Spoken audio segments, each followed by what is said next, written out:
This week, I talked to someone far more suited for podcasting than myself, and you'll hear why. We talk about trends in the church, what's going on, and what's next. This is my interview with Randy Bohlender. Are you ready? Welcome to the Church 2060 podcast, where we talk about all things church, where we've been, what we've learned, and where we're going. I'm Mike Brewer.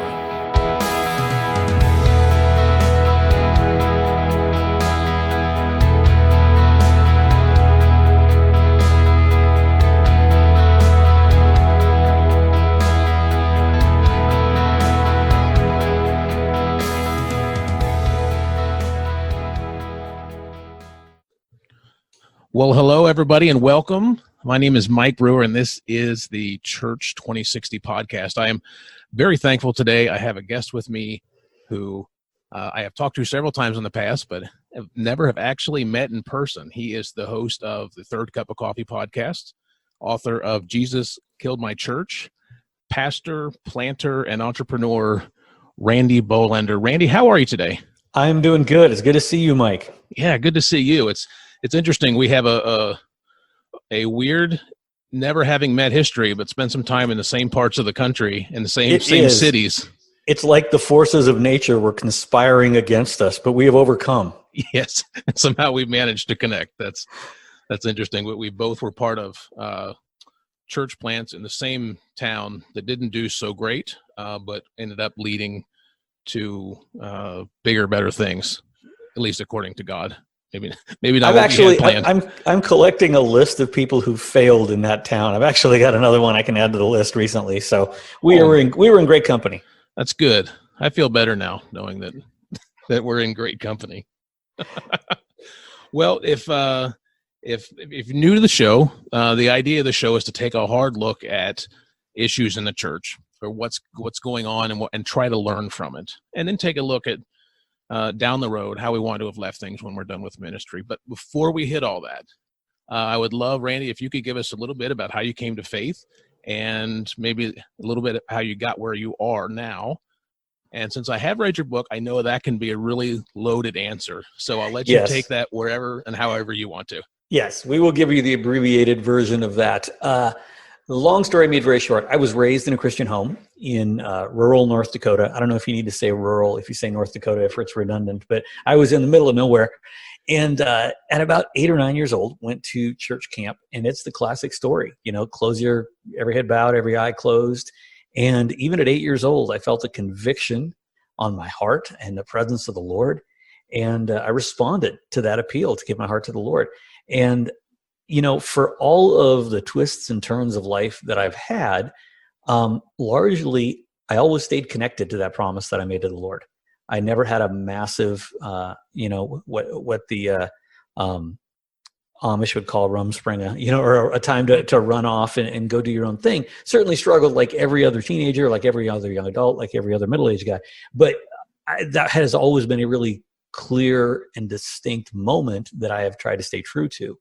And so grew up there, felt a call into ministry really young, just a couple of years later, actually, where someone talked about being called into ministry. And I didn't know what that meant, except that I knew that it meant me. And largely my journey has been to try and figure out what that meant. But I know it's always meant me along the way. And so early on, I grew up on a farm and was the only son of a farmer.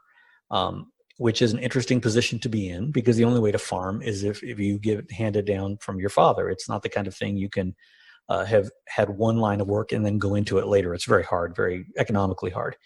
And so when you're the only son of a farmer, the question is, are you going to take the farm?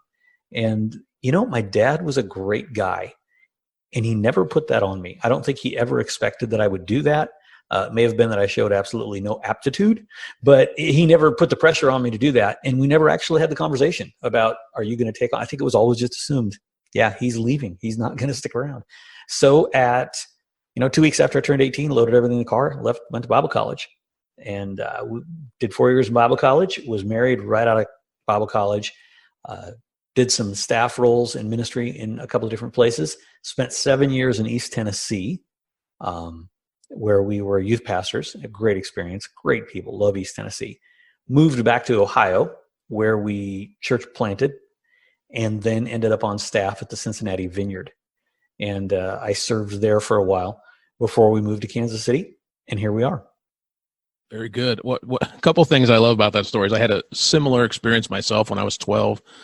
I met God, and all at the same time, I knew he wanted me to go into ministry. But the difference between our stories is there was several years of rebellion that came after that. But that's a whole other podcast. But there is a story from your book that I found really entertaining as you mentioned Tennessee, and I think that's the town. You had said in your book you bought a suit to get ready for that job. Is that correct? Okay, two things. Yes. Yeah, we you look back and you think, I wish I would have paid attention or knew what was going on in that moment. But when we went to interview for the church, church was in East Tennessee, and I think they saved like $50 or $100 on plane tickets by flying us to Cincinnati and having us drive. A good 6 hours, probably. A good 6 hours for like $50 or $100. Yeah, whatever it was. So we fly to Cincinnati, and we have to be at church the next morning in East Tennessee, which is 6-7 hours. And my luggage is just gone. And so we have to go to the mall and buy church clothes for East Tennessee. And literally was in the mall 15 minutes, bought a suit. Anyway, we raced down there. But I think what you're referring to, now that I talk about that, is my first Sunday there as the youth pastor. Oh, man, I'm sure some of them are listening.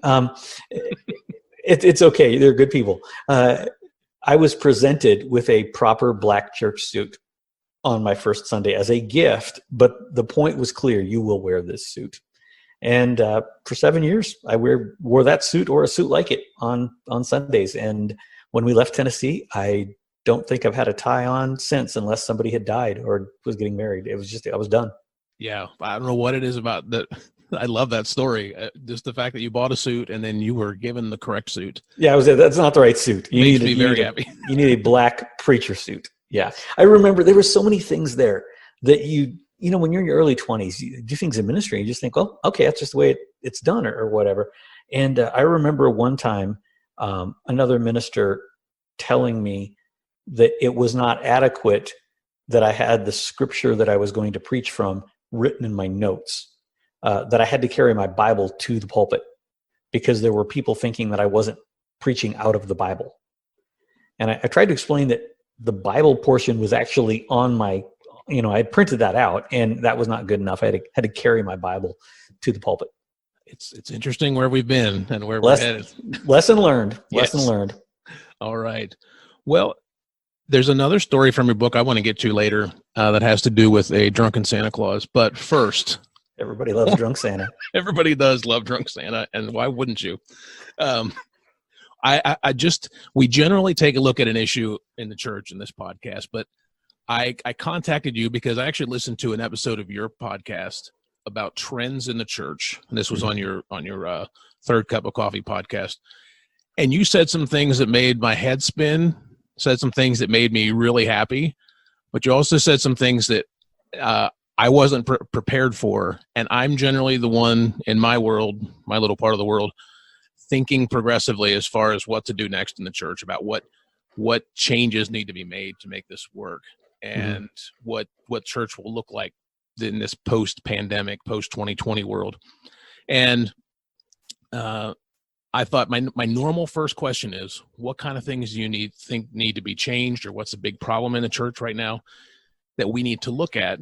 And in this case, I think, even after I pose the question to you, I think the question should look more like, what do you think's next for the church? What kind of trends do you think are going to need to happen for the church to flourish after we get past this season? If we get past this season in any quick fashion. So I kind of want to leave it there. Like you said a lot in that podcast, but I also feel like in the short amount of time you had, you didn't say everything you needed to say. But for the sake of where we need to go, what kind of things do you think need to change in order for the church to flourish post 2020? Looking at 2020, I think the one thing we all agree with is just the most unique season of our lives. Maybe not the most unique in history, but it doesn't matter if things were this weird 200 years ago. We didn't go through that. So this is our, as I've been telling the people I lead, I'm sorry, it's my first pandemic. And so we're all going into a season that none of us have ever gone before, and no history books help us. We're looking at pressure really from 4 different ways. We're always looking to try and figure out what's causing the discomfort. Very rarely has it ever been this complicated as to what is causing the discomfort. We've got a legitimate pandemic. Now, you may disagree on the degree of legitimacy. You may think it is overblown. You may think that nobody's paying any attention, that it's way worse, but you can't deny that there's a lot of people dead. And there's a significant portion of those dead in the United States, which is very interesting to me. I would have thought that would have happened other places, mostly because I'm an American and we don't think anything happens to us. So there's pressure from a legitimate pandemic. There's also pressure from societal and governmental restrictions that we are not accustomed to. Those things happen other places. None of us batted an eye when China locked down a region of their nation, because those things happen in China. Now you tell Americans to put on a mask and you'd think they're being persecuted. We've just never encountered this kind of thing. Just in the last 2 days, we live on the border of Kansas and Missouri. For those of you that are confused, for instance, the president who's gotten this wrong, most of Kansas City is in Missouri. However, there is a Kansas City, Kansas. And then beyond that, there are suburbs on the Kansas side. So it's, a couple million people straddling the state line. And in the last couple of days, Kansas City, Missouri, and the entire state of Kansas have brought on mandatory mask rules. And it's not we're recommended, it's you will wear a mask. That is a shocker to Americans. We are just not accustomed to that. And you can argue whether it's justified or not is not my point. My point is there's a pressure there, not just to wear a mask, but of the government stepping in ways that we are not accustomed to. So you've got the pandemic, you've got governmental restrictions that we are just totally not good with. You've got economic distress, which I think we are only beginning to see the beginning of the beginning of. And the illustration that I use is the first week that everything really shut down. The week, and I don't remember the date, but the date that most of us look back and went, oh, we suddenly took that seriously. The next week, the unemployment numbers were at 3 million people. That was a new record. And a new record is interesting, but it's particularly interesting when you discover that the record before that was only 600,000. And so it's not like it went from 600,000 to 700,000. It went from 600,000 to 3 million, and it repeated that for 8 weeks in a row at 3 million. So it's like, I say it's like Michael Jordan scoring 40 points in one game and then scoring 200 points for the next 8 games. This isn't a fluke. This is a massive deal. And so you've got the pandemic, you've got the societal and governmental restrictions, you've got economic distress, which, the banks aren't even foreclosing on people yet. Wait till that happens. We have not begun to see the mental health backlash from the financial restrictions. But then you've got just fear, which may be the most crippling of all of them. What's effective, what is not? Are masks effective? We were told they weren't. Now they were told they are. What about gloves? No, we're told now you don't have to wear gloves. Such confusion around it and such panic and fear. And those 4 things are combining, I think, into a perfect storm that will probably change the rest of our lives. That's not to say we won't get back to some sort of normalcy, but as much as our parents and grandparents divided their lives in between pre and post World War II, and to a certain extent we did between pre and post 9/11, this is a bigger event than 9/11. 9/11 was a day followed by a long battle. This is a long day that is continuing. And people have kind of divided into 2 camps in how they think about it. There are those who think that this is a watershed moment after which everything will be different. I am one of those. Andy Crouch wrote something for Praxis right after it all hit the fan. He wrote that the priority of leaders must be to set aside confidence in the current playbook as quickly as possible, write a new one that honors their mission and communities they serve. He was advocating a radical change in how you do things for almost every organization. And it was early on. It was like maybe in the first week. I think he was right. But there are those also, and I think they're probably in the majority, if you're able to count, who think we're only a couple of weeks from things going back to normal.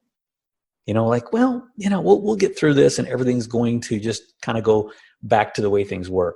I think that those people will spend the next 2 years being shocked to realize that it's not quite going to go back to normal. A lot of pastor friends are telling me, my people want to come back to church. They want to get back in the buildings. And I believe that. But the question is, will they go back in the buildings? And I think what people want to do and what they'll actually do when they're afraid are really, really very different things. And so based on those kind of 4 pressures, these, are things that I think, and I'm just saying I think, I'm not saying, a hand did not appear and write these on the wall by any means. I could be wrong, but like everybody else, I don't think I am. I have the same issue. Yeah. I always right. Yeah. I don't think I'm wrong. Yeah. I don't think I'm wrong. I have been, but I don't think this is one of those times.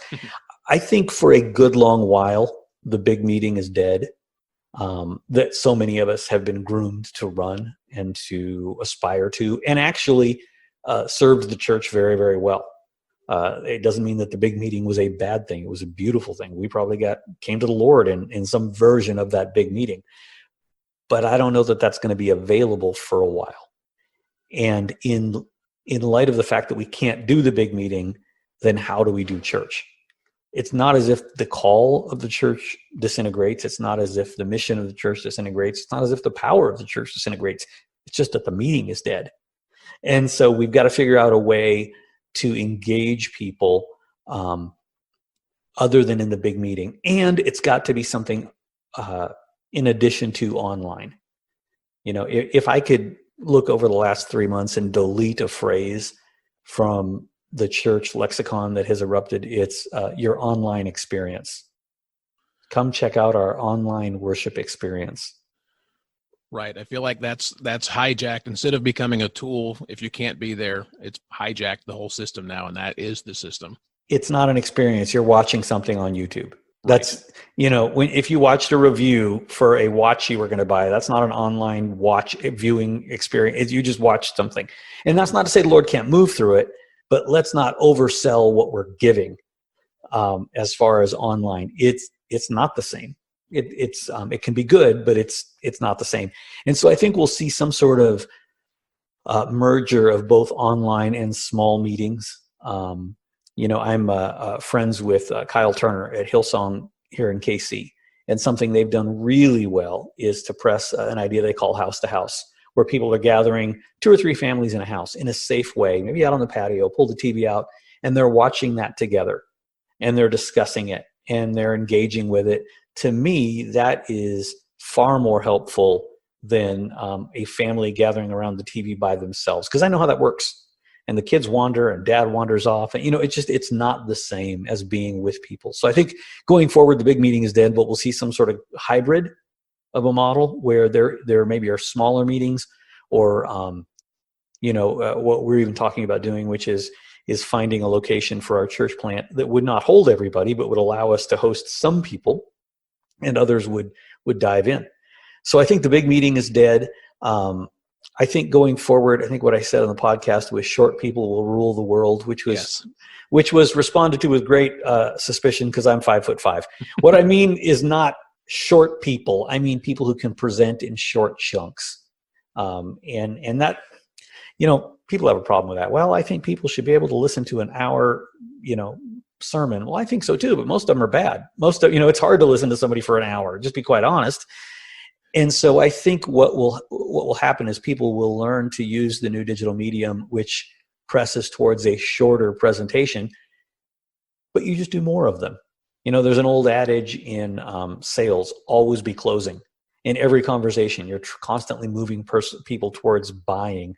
Well, I think pastors are going to learn to always be teaching. I think they're going to learn to present to 3 people at a coffee shop and 5 people at a park and the 12 that are online and the 200 that'll watch it later in shorter chunks, but with greater repetition and greater frequency. I read somewhere that, in 2000, the average adult had an attention span of 12 seconds. And these guys are preaching, and I myself, and I'm preaching 45 minutes to people that have an attention span of 12 seconds. 2020 now, that attention span is, because of online video and that sort of thing, is now 8 seconds. They decide in 8 seconds if they're going to listen to you or not. And they might only decide to listen in another 8. And we look at that as such a terrible thing, but Prezi, the presentation software folks, worked with Kelton Research, and they did a study to gauge effectiveness of content and presentations. What they discovered with Gen Xers and younger is that while their attention spans are shorter, they're a lot more discerning, and they can recognize good content more quickly. And so they're moving from thing to thing to thing, but they recognize quality, and when they recognize quality, they zoom in on it.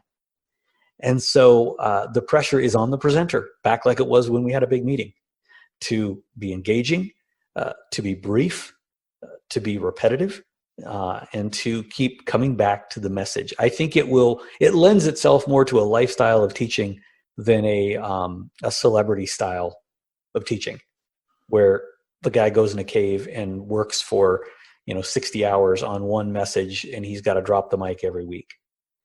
Right. I feel like we should have been moving toward this already. If we're in a culture where we're good at small groups, we know that we just don't need a 45-minute to an hour sermon to engage people. Right. That's how I felt. I feel like we've had exposure and seen the effectiveness of TED Talks, and those stop, I think, at 17, 20 minutes, somewhere right in there. And I think there's just, I agree with you 100%. I think there's something to be learned there, because if we struggle as pastors to get our point across in that short amount of time, then we might have a problem ourselves. Well, and I think that now the pendulum swing that also has a difficulty in it is guys have gone, okay, people don't want to listen to me for an hour on Sunday morning. We'll drop it back to 17 minutes, but that's their whole deal. And that's all that people hear from their pastor is those 17 minutes on a Sunday morning. Buddy, if you were preaching an hour and now you're back to 17 minutes, you probably can put together a midweek service. You probably can teach another time. So it's shorter chunks, but always be teaching. Yes. Be regularly engaging with people. And I've found that their appetite is greater for that than I anticipated. They're better listeners when you're shorter. They listen more intently. They have thoughts. They want to talk about those thoughts. And then they're ready to go on to the next thing and to talk about that too. And so you end up over the course of a week or two of actually sharing a lot more content, but it's just in shorter chunks. And I say that as I sit here, ironically, looking at my iMac with my handout for the midweek service, which is 30 pages. So I'm struggling. Just because I say something doesn't mean I'm doing it. I'm just, I see it coming. So I think, short communicators will rule the world. Another thing, and this is super hard for us as pastors, is I think people will have multiple contacts within the body of Christ that are more relational than transactional. And that will mean that they will connect perhaps with multiple congregations, which drives a pastor completely up the wall. But to be frank, that is mostly because of economics. Right. And just to be very honest, are you with me or are you not with me? Well, what does with me mean? There's different ways of affiliating. There's contractual affiliation, which is like formal membership, pledges, roll, old school mainline churches. There's relational affiliation, which is more non-denominational churches where you're there because you like it, not because your grandparents bought the pew, but because this is what you feel called to and you like it. But I think we're actually moving towards kind of a pan affiliation where people draw from teaching and worship from different places. And I think it's healthier than pastors want to admit. I think the cross-pollination is good. I think it develops a more well-rounded believer. Now, it's really hard to pay off a building because you don't know if the people are there or not. Are you with me or are you not with me? That's what they're asking is, where are you tithing? Just to be quite honest. Right. And pastors use crazy litmus tests or crazy things to press their people to commit to a specific congregation. And they say things like, well, who will do their funeral? That's a one-time problem. That's not even your problem. It's your kid's problem, or Right. I think we're just going to have to realize that people connect in multiple different places, and return back to the shepherd and the servant model instead of the CEO. And I'm glad you're here, and I want to serve you. How can I help you? It's interesting. I heard a television executive say one time that once someone changes the channel, it's almost impossible to get them to change it back. And I've thought that way for a long time. Like, if during this pandemic, we aren't keeping up with the needs of our community, are they going to switch the channel and leave us behind? But I feel like after listening to this concept of pan affiliation, almost couldn't say it, that it's not a matter of losing them completely. It's more a matter of the fact that they're not just ours. Right. It shouldn't have been that way in the first place. Right.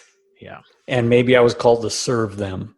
And that's, it's an adjustment. It's a little bit of a painful one, but when we're really honest about the ownership, now there is an element of, okay, who's with me? I'm trying to build something here, and I'm trying to build them. And I don't want to have invested in people over and over again, and then all of a sudden they're gone. But the truth is, they're never really gone. They're still, and if you were looking to build a group, that's one thing. But if you're looking to build the kingdom, even when they're gone, they're a part of what you were trying to build. And right. I think the sooner that we can make that adjustment, the sooner we will be at peace with some really godly people that he's loaned to us, and not feel like we're arguing with them about staying true to something other than the Lord.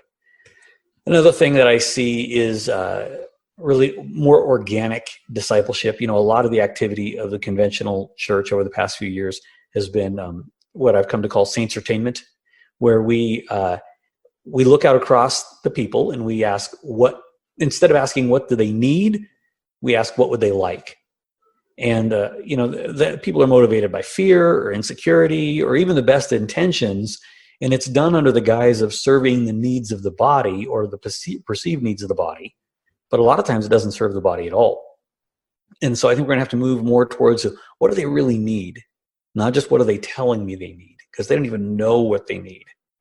And so discipleship will look differently. And finally, and I really am counting on this, I'm doubling down on this, is the idea of the reawakening to public prayer and to corporate prayer, which historically none of us are very good at, particularly in a very independent culture.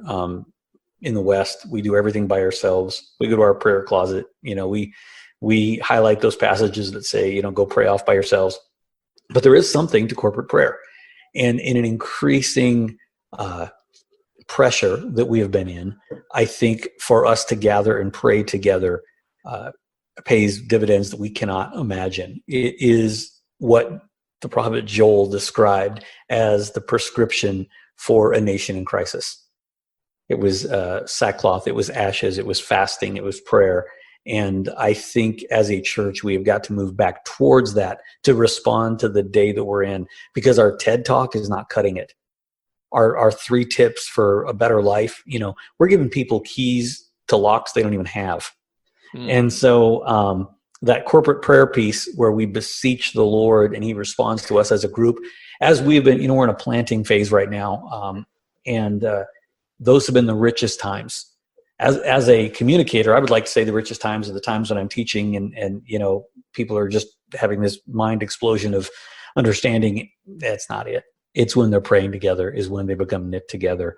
And we haven't seen much of it. Guys our age went years probably without leading corporate prayer meetings. Absolutely. And yeah. I think the future will be shaped by those of us who figure it out. So that's kind of what I'm thinking. Let's take a quick break to talk about something very important. Are you a church leader that deals with the church's finances? Do you find that a good deal of time is taken up dealing with bookkeeping? It's unavoidable. Between giving statements, bookkeeping, payroll, deductions, direct deposit, your time is precious. It seems like too much time can be swallowed up dealing with these issues while ministry opportunities can be missed. It happens to all of us. Or maybe your situation is one where there just needs to be a change. It's a very big deal to have someone who is fully invested and understands the liabilities involved. Did you know that more money is lost through bad bookkeeping than is spent annually on global missions? That's a true story. These reasons are why I want to tell you about Evermore Financial Services. Evermore Financial is owned and operated by ministry partners. They are both church planters, and that matters because they understand the struggle and have come to specialize in handling church finances. Evermore Financial offers customizable solutions for all church accounting needs, whether it's online giving, giving statements, payroll, direct deposit, payroll deductions, housing allowance, or even W-2s. Whatever the needs are, the staff at Evermore understands and are ready to help. If this sounds like your needs too, whether it's today or 3 months from now, we want to talk. Your time is valuable to the kingdom, and Evermore Financial is here for you. And did I mention that the owners of Evermore Financial actually do care about the financial success of your ministry? They do. They really do. For your peace of mind, Evermore is invested in current technology to make sure that your convenience, privacy, and security are always a top priority. Through our cloud-based accounting software, you can have immediate and always up-to-date access to any of your accounts from anywhere, anytime. Your peace of mind and accessibility are important to us, so we always want you to have easy access to your books. While we can assist any business that is looking to grow, Evermore Financial Services specializes in nonprofits, particularly church planning and operations. Don't just take our word for it. Check out this testimonial from a local church. Evermore Financial Services continues to be a fantastic partner of ours. Not only are they consummate professionals in all of their interactions, but they provide us with a personal touch in helping us to manage and plan our financial strategy. Their attention to detail is a strong point in their process, and they are incredibly proactive, helping us to anticipate and plan for financial events. Their integrity is impeccable. If you have a church, nonprofit, or a small business that could benefit from a financial supporter, you would be well served to partner with Evermore Financial Services. If it sounds like this could be a fit for your needs, let me know. If you're thinking that this might be a need down the road, we want to hear from you. We get it. If you have any questions or you're ready to talk, email me. I am Mike at evermorefs.com. That's Mike at evermorefs.com. We're looking forward to hearing from you. And in the meantime, check us out at evermorefs.com. I chose the year 2060 for this podcast because I knew at that point in time, at least I'd probably be sitting in a nursing home, drooling and staring at a wall, or playing bingo or bridge or whatever goes on there, or staring at the TV watching The Price is Right, thinking about how my ministry ended, what happened during my ministry, and how I wanted to leave it when I was done. So if I were to ask Pastor Randy how he wants to leave ministry when he's finished, when he's wrapped up in the year 2060 or whatever year it ends up being, how do you want to have left things? And if you could leave it exactly the way you want to leave it, what would it look like? I've had a real shift in the last 13 years, really actually the last 7 more so. But we had a very significant incident in our lives that shifted how I think about how I want to be remembered. And that was 13 years ago when we adopted a little girl. We had 3 sons at that point who were 12, you do the math, 12, 8, and 4, ballpark, something like that. And we had been really committed to the pro-life issue and felt like adoption was the next frontier of that you could not really be wholehearted in the pro-life issue and not somehow support adoption. And in our case, we thought, well, let's just do it. And so we adopted. And a beautiful little girl named Zoe, who's 13 now. But it started a series of events. And like a ball rolling downhill, here I am 13 years later, we have 10 children. We have 6 adopted, 4 bio. And having 10 children, it's just such a weird thing in our culture. And I'm glad we didn't mention it at the beginning of the podcast, because once you mention it, nobody hears jack that you say, because they're going, wait, 10 kids? You know, my joke is, if I were to build a rocket in my garage and shoot it to the moon, the next day, the headline on the New York Times would be big print, father of 10, small letters, builds rocket, goes to moon. Nobody would care about the moon thing. It's just, you got 10 kids.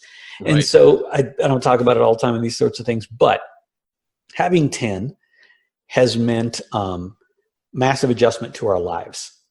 There's a ton of things we don't do that we did with 3. just because you can't, like physically you can't, or the economics of it just don't work. And on top of that, there are things that my wife and I do not do separately that we might have done. For example, of course, nobody's traveling now, but when everybody was traveling, I didn't travel much. I didn't travel and speak. I didn't write as much as I might have because we had 10 kids. I mean, right now they're 28 or 27, I'm sorry, 27, 24, almost 19, 13, 11, 11, 10, 8, 8, and 5. So I've got 2 sets of twins. And we came home with the first set of twins, found out we were pregnant. So I've got three 6th grade girls. Pray for me. Gosh. Yes. Yeah. And so 5 boys, 5 girls. Scores tied, game over. But with that many kids, there's just a ton of things we don't do. And if I was mostly concerned with renown or being known on a large scale, that would bother me. But I have traded willingly, I believe, renown for impact. I have traded being known by a ton by having massive influence on 10. And with 10 kids, everybody looks at you and they may not say it to your face, but they think, what an idiot. Like they can't fathom, that anybody would do that. And why on earth? And 10 kids, you poor guy. And it'll only be like that for about 150 years. But in 150 years, they will look back on me and go, he was a freaking genius.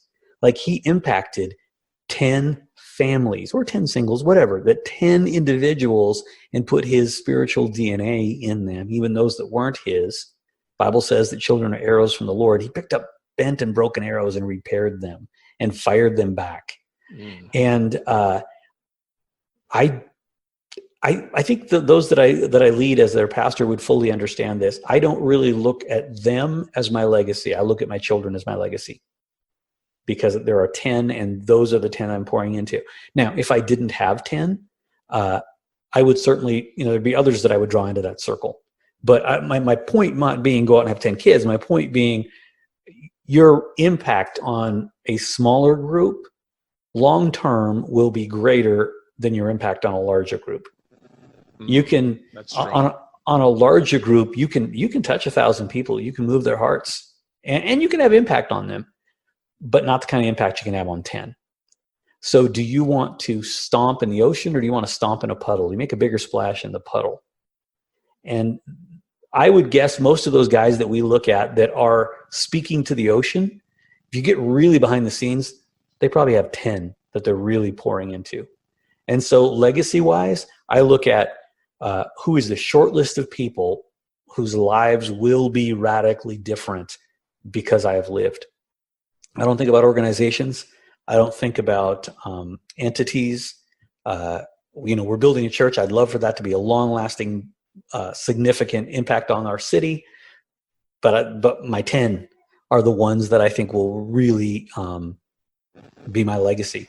And again, not everybody's going to have 10 kids, but a smaller group of people is what my heart focuses on. Wow, that's powerful. That preaches. I know that's kind of cheesy with a couple pastors to say, especially because nobody's listening anymore. But right, they've all given up. That reminds me though, back in the day, last year, when all we had to worry about was our elections, not riots or race issues or a pandemic. Pastor Brian Tome of Crossroads Church in Cincinnati was talking about the election, and there was so much heat about it. And he said, trust me, this election is not the biggest thing going on in your life. This is not the biggest thing you'll have to worry about in the next 10 years. He said, something like raising your children is far more important in your life than this election is. So it's just interesting to me that focus is there, that idea that your heart is where it should be, and not worried about fame or trying to be. And I want to stress though that the exact same thing can be true of the single man or single woman in ministry who doesn't have kids. It isn't just because they're my children. That's a beautiful aspect of the story, but it's about, no, I want to impact a smaller group of people deeply.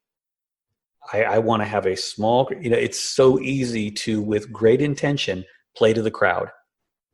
And okay, now we got 400 people together. I never had 400 people before. What do I do with 400? I don't know. Now I've got 500. And to think that we are going to impact all of them equally, we can definitely be an influence in all of their lives beyond what we might imagine, because to them it's a very personal thing. But it's not like bringing a small group together and saying, okay, let's do life together at the family level. But I just want to clarify that. I don't feel like it's about because it's my kids. I just feel like I have focused on the smaller group. And had I done that as a younger man, I think a lot of things that I did that blew up on me might have gone a lot better. I think the first time we church planted, that had I focused on the ones that the Lord had brought me more intently than I did on the ones that I was hoping he was going to bring me, because I was always looking over the shoulder of perfectly fantastic people who were saying, pour into me, hoping that would lead to 3, 4, 5 others, because I wanted to build a congregation. And I think had I shortened my focus a little bit and looked at that smaller group of people, we might have ended up with a different result than we did. And if nothing else, I think those 10 or 12 would have benefited greatly from that. Okay. That makes a lot of sense. Well, I usually like to close with a funny question. Usually has something to do with a fight or some nonsense, but I have a serious question. Okay. But it's gonna come off the back of something funny. In your book, Jesus Killed My Church, there is a story about a drunken Santa. Yes. And I still laugh about it to this day. Apparently, it resulted with a Santa on a balcony that was drunk. Well, can you give us some insight into what was happening in that scene? Yes, I had. I was blessed to have been befriended by Steve Sjogren early in our time in Cincinnati. And Steve and I became quite close, still are. And I ended up on staff at the Vineyard, actually unrelated to my relationship with Steve. He was no longer the senior pastor there. And I ended up directing outreach, church planting, some big events there at the Cincinnati Vineyard, which at the time was, I don't know, maybe 6,000 people. It was a significant congregation. And that was back in Cincinnati. It was before the Crossroad days. There was nothing of that size in Cincinnati. And so everything we were doing was being watched very closely, because nobody had ever done it at that scale before in Cincinnati. And so I was in charge with the Christmas Eve service, which was our one attempt during the year at the Vineyard where we tried to be relevant or tried to be reverent. And also we would give away bajillion donuts. We would send people out the door with boxes of donuts to deliver to nursing homes and gas stations just to serve the community. So I think I had ordered, I don't know, like 5,000 or 10,000 dozen donuts. It was a lot of donuts. I know I needed a box truck. And so I had all these donuts with maps on them on where to take them and everything. And the service, first Christmas Eve service, was packed to the gills. The upstairs was full. The main floor was full. I had to go out and address, and I think it's 2,400 seats, but there's probably 2,600 people crammed in this thing. It's just jammed. So I'm standing off in the wings, and I've got an earpiece in because I'm listening to kind of some of the chatter between the tech guys. And in the middle of this, a Santa Claus comes walking down the center aisle, or one of the side aisles. I guess it's not a center aisle. But as we're singing and trying to, keep it light or keep it reverent, Santa Claus comes in, and I'm thinking, that's my first Christmas Eve here. I don't know, maybe this is the way they do things. And so I'm watching him as he walks down the aisle, and somebody starts asking me on the microphone, "Randy, is that your Santa?" I said, "No, he's not my Santa." Well, nobody really knows where he came from. And so now we've got somebody in a Santa costume, but we don't know who he is, which changes the dynamic a little bit. And so some of our facilities team, who also kind of worked at security, walked up and just kind of asked him to kind of step out and maybe do his shtick out in the foyer where it wouldn't be so distracting. So he disappears. And inside of 2 minutes, I look up and I see him, and he's in the balcony. And he's not just in the balcony, he's near the edge of the balcony, and he is surrounded by children because they've all run to see Santa. And he's holding a small child, maybe 2-year-old, and he's holding him up high and laughing, and they're talking. And I hear over the microphone, Santa is in the balcony. This is over my earpiece. Santa's in the balcony, and he's drunk. And I thought, oh no, he's drunk? He's drunk. I'm like, get Santa out. Take him out. Take Santa out. Well, security guys go up to get him out. But by this time, parents are excited about their child seeing Santa. And so parents are not happy that we're removing Santa. And Santa, as drunk Santas will do on the way out, is promising kids the moon. Like, yes, Johnny, you'll get that pony in the morning. And parents are going, what pony? So anyway, drunk Santa got hauled out, and they sobered him up. And he ended up that he was fine. He really wasn't a threat. It was just wasn't what I expected on my first Christmas Eve. Yeah, that sounds like, to me, it sounds like a lot of fun. I don't know how it was to you. It was because I didn't have to take the guy out. But I also, it raised the question of, who puts on a Santa costume, gets drunk, and goes to church on a Christmas Eve. That's, it's sad. Yeah. Even and comical, as sad things Correct. So what was that, 15 years ago or so?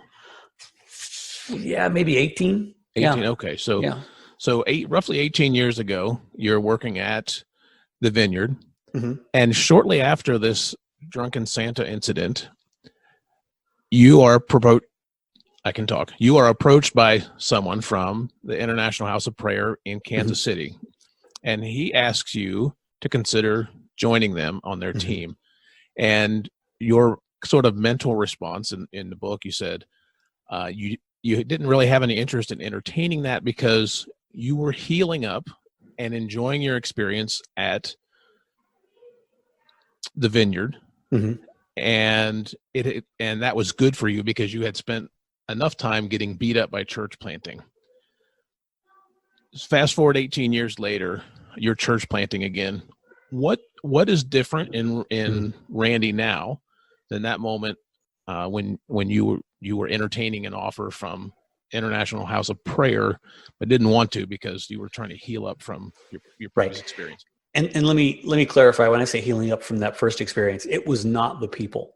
The people that planted with us were incredibly dear. It was my own expectations of success and feeling embarrassed of having failed. But it was not. We were treated unbelievably kindly by everyone in the process. So there was no relational conflict there. It was just that I was not very good at what we were supposed to do, and that was super embarrassing. So then I moved into the Vineyard, where for an 18-month season or so, almost every idea I had worked. And some of it was dumb luck, some of it I think was the favor of the Lord. But my season at the Vineyard was markedly different than the previous 3.5 years, where I couldn't do anything right. Now suddenly I'm having the dumbest ideas in the world, and they're working like gangbusters. And so on top of that comes, I almost laughed when you said an offer from the International House of Prayer, because the way Mike Bickle and IHOP operates is everyone's missionary. So for them to offer you something is not really an offer. It doesn't cost them anything. It's an open hand. It's an invitation. And they said, would you come? There's some things we would love for you to do. Would you come and do them? And will you raise your own salary to do it? So I wasn't super financially lucrative by any means.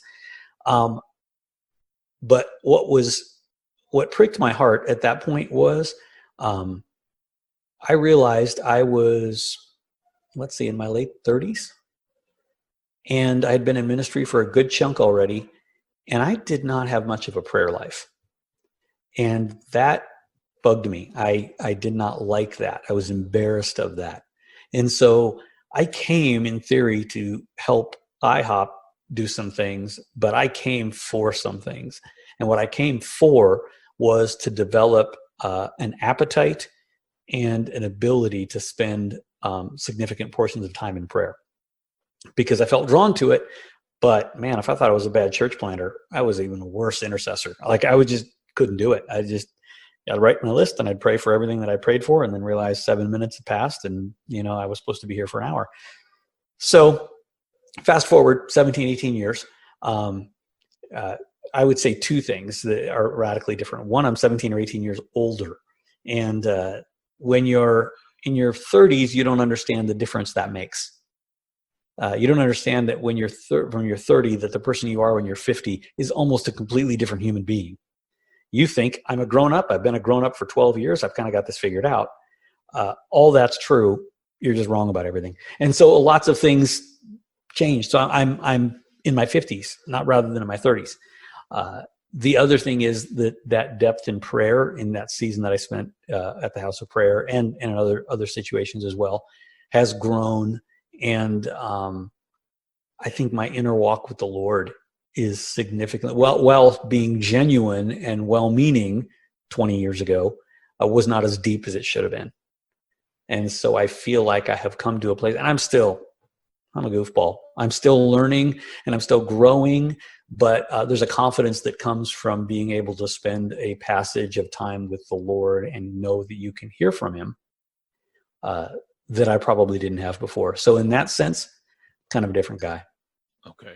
Very good. I think that's wonderful. I think that's going to be helpful to a lot of people who are thinking about trying something again or trying to follow the Lord's lead. And that's helpful for me too, because when I hear you talk, I think about my own prayer life and my prayer world, and it's not always where it needs to be. So you've been a real impact on me from a distance, and I appreciate that. And I really appreciate you coming on today. I think this is going to be helpful and beneficial to a lot of people hearing what you have to say. I appreciate you raising the questions. They're good questions. We can learn from one another. Oh, thank you very much. If people want to get a hold of you or want to follow you or get in touch with you, what's the best way to find Pastor Randy? Yeah, Instagram and Twitter is R Bohlender, just the initial R, last name Bohlender, which if you found the podcast, you can find the spelling. And so that's the best way to find me. Shoot me a message. Happy to connect and share what we have and learn from others. This has been the Church 2060 podcast. Thank you so much for listening. If you've liked what you heard, please hit subscribe and you will be notified when new episodes drop. Also, if you have any questions, comments, or concerns, I am at Church 2060 online. And until next time, may hope and peace be with you.